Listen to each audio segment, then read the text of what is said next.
உனக்கு தெரியுமா நான் உன்னை நினைப்பது, எனக்கு தெரியுமா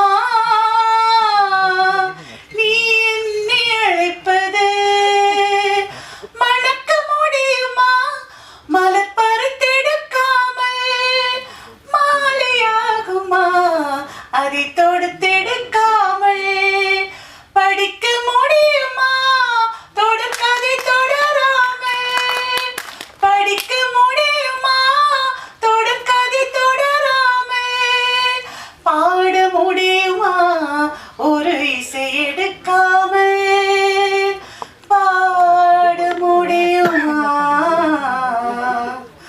ஒரு இசை எடுக்காமல், உனக்கு தெரியுமா நான் உன்னை நினைப்பது, எனக்கு தெரியுமா நீ என்னை அழைப்பது, உனக்கு தெரியுமா நான் உன்னை நினைப்பது, எனக்கு தெரியுமா நீ என்னை அழைப்பது.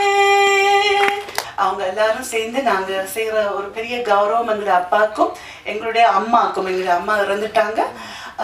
அவங்க ஆசீர்வாதத்துல எல்லாம் நடந்துட்டு இருக்குன்றது நான் உறுதியாக நம்புகின்றேன். இதுல எனக்கு கிடைச்ச பெருமை என்னன்னு சொன்னா, இந்த தாய்க்கும் ஈழத்து மெலிசமன் நம்பி பரமேஷ் அவர்களுக்கும் ஒரு மகளாக பிறந்து என்னையும் ஒரு பெண் என்று சொல்லி அடக்காம, எனக்கு எப்போ இசையில் ஆர்வம் வந்துச்சோ பண்ணிக்கோன்னு சொல்லி விட்டுட்டாங்க. ஸோ அதை என்னை கட்டுப்படுத்தி இருந்தா நான் தொடர்ந்து இது பண்ணியிருக்க மாட்டேன். அதுக்கு நான் முதல்ல என்னுடைய அப்பாவுக்கும் நன்றி சொல்லிக்கிறேன்.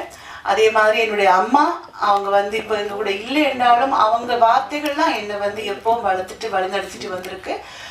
நன்றியம்மா, நீங்க எங்கே இருந்தாலும் உங்க ஆசீர்வாதம் எங்களுக்கு வேணும். அடுத்ததாக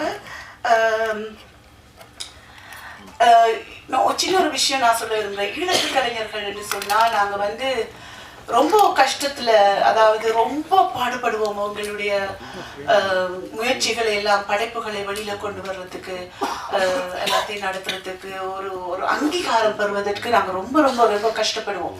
ஏன்னா இங்க நீங்க ஒரு சிஸ்டம் வச்சிருக்கீங்க.